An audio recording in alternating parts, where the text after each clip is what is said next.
Hello everyone, this is Bill Griffin. Welcome to Different Take Podcast. If you like this content, please subscribe, like, share, comment. Really appreciate you watching. If there was ever any proof that our politicians on the national level, the State Department, Defense Department, bureaucrats, and of course the media is totally corrupt, if there was ever any proof that was the case, it's the proxy war that we're waging against Russia. There is no evidence that Russia is planning to invade the nations east of Ukraine. This is just a theory, but this is what they're saying we have to be on guard against. But even if that were the case, what does that have to do with the interest of the vast majority of Americans? They tell you that it is for democracy, but the real reason is to destabilize the Russian government, to impoverish their people, and exploit Europe even further than we've already done, in my opinion. And you can't ignore the politicians' cozy relationship with the defense industry. I just don't think this is in the interest of our country, and what is in the interest of our company is the vast majority of what our people, in the interest of the vast majority of our people. We are told that the war is going well on the Ukrainian side, but yet we need to send Ukraine $100 billion. It's going so well, we need to do that. We're told that Russia only is targeting, we hear lots of stories about them targeting civilian populations and civilian infrastructure. Well, this is something the United States did quite often in their military interventions and wars and things, is to go after, say, a power plant, because you're degrading the operation of the military when you do that, and the civilians suffer. The United States has a long history of collateral damage to civilian populations. But there are elected officials and bureaucrats, ex-bureaucrats, that are all in favor of supporting sending U.S. troops to Ukraine. This is Adam Kinzinger, the disgraced in the Republicans' eyes, a lot of Republicans or conservatives. He is saying in spring of this year, and you can find this on YouTube, the title is Kinzinger says United States should prepare to send troops to Ukraine. Congressman Adam Kinzinger says the U.S. should be prepared to send in troops to Ukraine if Russia uses chemical, biological, or nuclear weapons, and announced a resolution that would allow the president to authorize military force if that happens. There may be a point that we have to recognize, look, this is at prior to World War II, there were moments nobody ever wanted to get involved and eventually came to realize they had to. I hope we don't get to that point here, but we should be ready if we do. So in the spring, the war is going so well that he's fine with sending United States troops. This is from an April 18, 22 Newsweek article. The White House said Monday it disagrees with Democratic Senator Chris Coons' assessment that United States officials need to discuss the possibility that American troops may eventually be needed in the Russia-Ukraine war. Senator Coons is a close friend of the president's and the administration, and we just respectfully disagree with his proposal, Press Secretary Jen Psaki told reporters at the daily press briefing. The president has no plans to send troops to fight a war with Russia. He doesn't think that's in our national security interest. Well, I agree with him on the last two sentences, but he has a way, Joe Biden has a way of saying things that just turn out he didn't believe them later, or are flat out lies at the time that he said them. But Adam Kinzinger and Senator Chris Coons, my opinion, they could care less if the American people sent their sons and daughters to Ukraine to die. They could care less. And on top of that, we're sending all of this, billions and billions of dollars, unprecedented. Usually we spill blood along the way when we're sending all these resources, but this is from NPR, July 20th, 2022. Corruption concerns involving Ukraine are revived as the war with Russia drags on. Ukrainian President Vladimir Zelensky's dismissal of senior officials is casting an inconvenient light on an issue that the Biden administration has largely ignored since the outbreak of war with Russia. Ukraine's history of rampant corruption and shaky governance, as it presses ahead with providing tens of billions of dollars in military, economic, and direct financial support aid to Ukraine, encourages its allies to do the same. The Biden administration now once again grappling with long-standing worries about Ukraine's suitability as a recipient of massive infusions of American aid. So this is from the Associated Press. These are shills for the government. So you have a congressman and senator in the spring saying, we need to think about sending U.S. troops to Ukraine. And then in July, you have this other article saying, whoa, we might not be spending our money so wisely. And on just January 1, interim CIA director Michael Morrell, who's interim CIA director twice. So it's an important position in the United States government. But this is him on Face the Nation, January 1. The moderator's name is Margaret Brennan.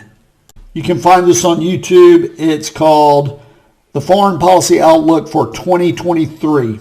But I'm not sure what that escalation could look like. I mean, he doesn't have a lot left from a military perspective. His troops, as a matter of fact, are digging in to defensive positions in eastern Ukraine right now. I'm not sure what he can do, what he has left in his bag if the Ukrainians were to go into Crimea, and I would not dissuade them from doing that. Director Burns did have contact. He met face-to-face with his Russian counterpart. I mean, the intelligence channels are open. They're open, but when you hear escalation, people fear Vladimir Putin's nuclear arsenal. What is the probability of it being used? So I hope that part of the communication, right, between Director Burns and his counterparts in Russia are, here is what the United States will do if you were to use a nuclear weapon or biological weapons on the battlefield. And I hope that we've sent a message that our response would be significant and consequential. What does significant look like? I think what it looks like is U.S. forces attacking Russian forces inside Ukraine. I think that would force Vladimir Putin to... So Michael Morrell says Russia is done. Okay? Military's done. Really. You just made the case that the Balkans are not a threat. The Russia is not a threat to the Balkan states, which is what everybody was telling us was the big problem. If they get Ukraine, they're just going to keep moving westward. And that the United States isn't, the assistance we're sending really isn't necessary because Russia's done. Yeah, but if he has his way, we are going to send United States into Ukraine after Russia drops a nuke on them. I think this character wants never-ending war. The weird thing, one of the weird things about this is the moderator asked some really dumb questions, but she's smiling when she asks, what is serious and consequential? These Sunday morning news shows are just pure government propaganda. She doesn't ask the panel good questions, and she doesn't even follow up with the panel regarding that Michael Morrell just said the United States should send troops to Ukraine in certain circumstances, which is totally counter to what the Biden administration is saying. And so she doesn't ask this. She doesn't make this point.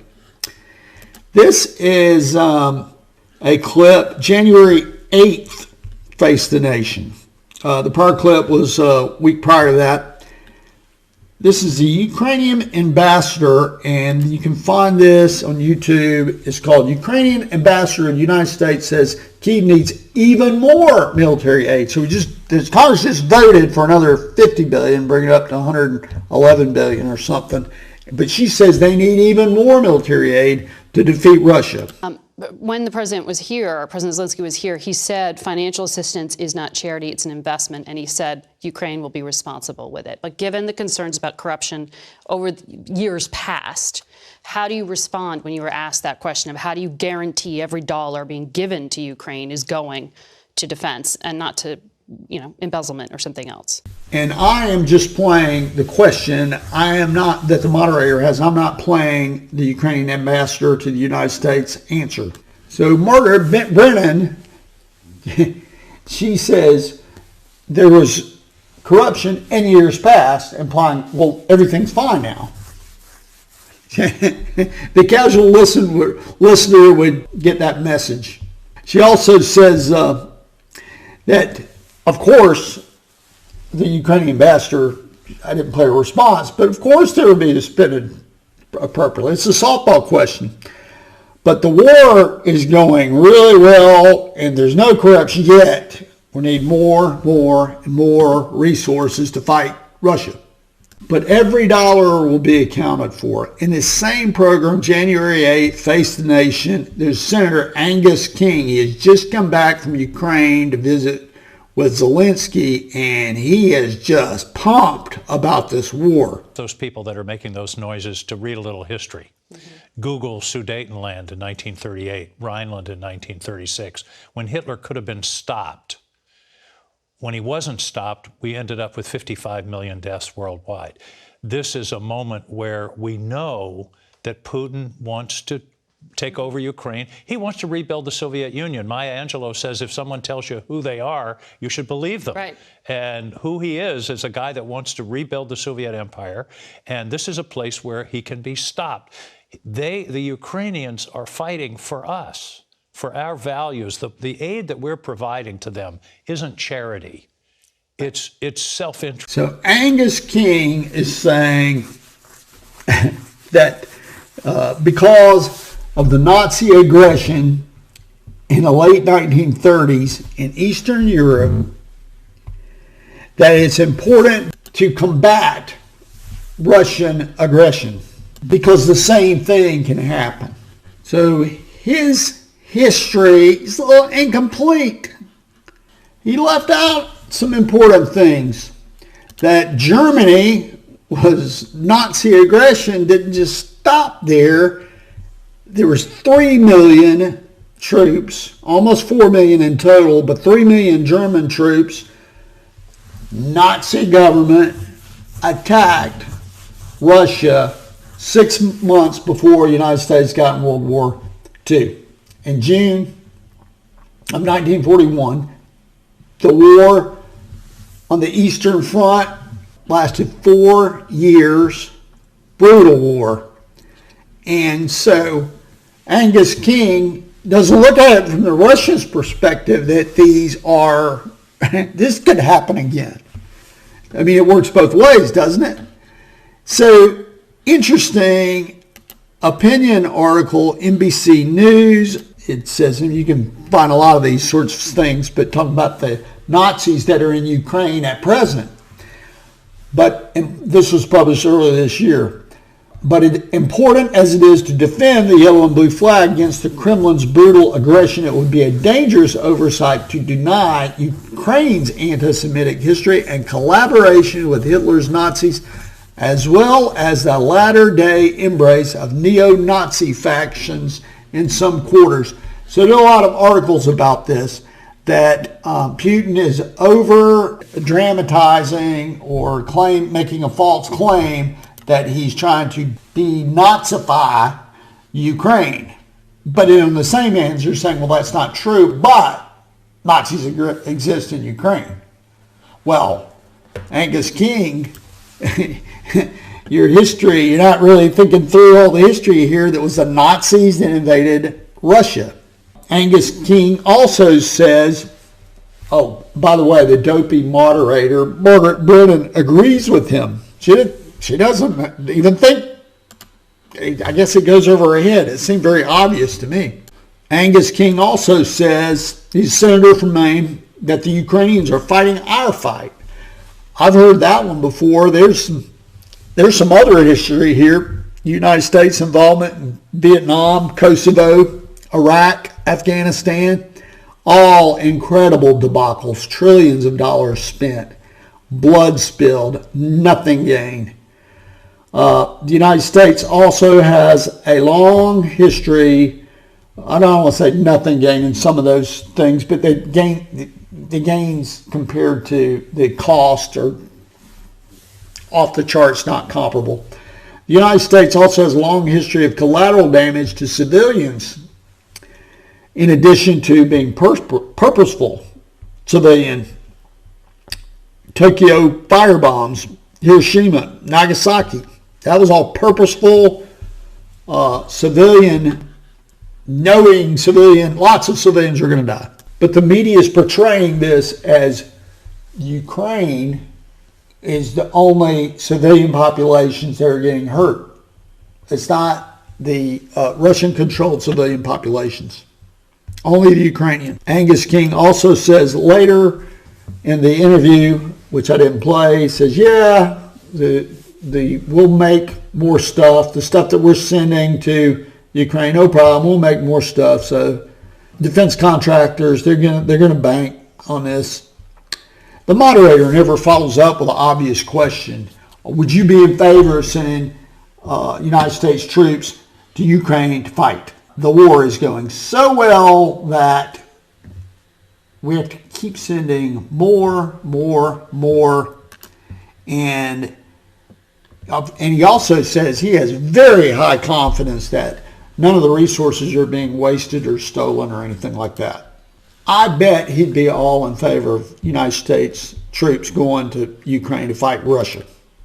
The last clip I want to show you, this is very interesting. This is John Bolton. This is entitled, used to work for Trump, who's in his cabinet.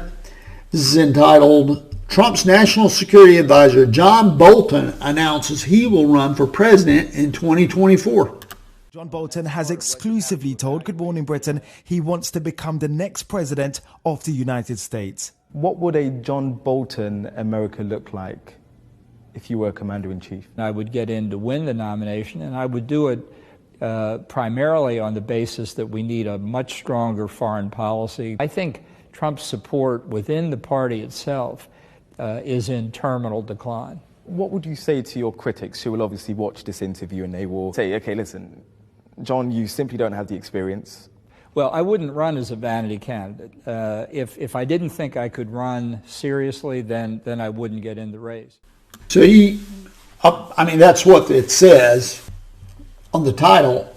When I listened to the interview, I didn't actually hear him say this, but it'd be strange to announce your presidency in a place that's not the United States, if you're running for president of the United States, which is what that says he's doing.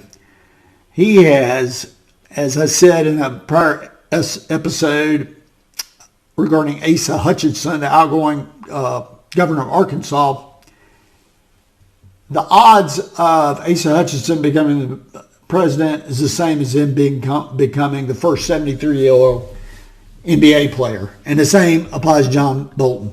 0. He has no chance. In fact, Donald Trump, I think he called him one of the dumbest people he ever met. Well, if he thinks he can get elected president, I think Donald Trump may be right about that. But he wants a stronger foreign policy. And what's the big thing on the United States plate right now? Foreign policy. It's always something, isn't it? It's always something. It's Ukraine. So he would be totally in favor of having U.S. troops in Ukraine. And wouldn't that be a campaign promise? So that will be an interesting campaign. I don't think he's going to get any media attention at all. Asa Hutchinson had maybe get a little media attention, but he would get 0. I'm very skeptical of the United States in its involvement in Ukraine. I've said that before. But as time goes on, you can see this business that Ukraine is winning. What is winning? It seems to me winning would be a peaceful resolution to this, because the country's getting, the infrastructure getting destroyed. Tens of thousands, hundreds of thousands of people before it's over, millions potentially will die, and just enormous suffering, and the calamities go on and on. Displacement, refugees in other countries, will they ever return to Ukraine? Who knows? That's my episode today. Please, if you like this content, subscribe, like, share, comment. Thanks for watching.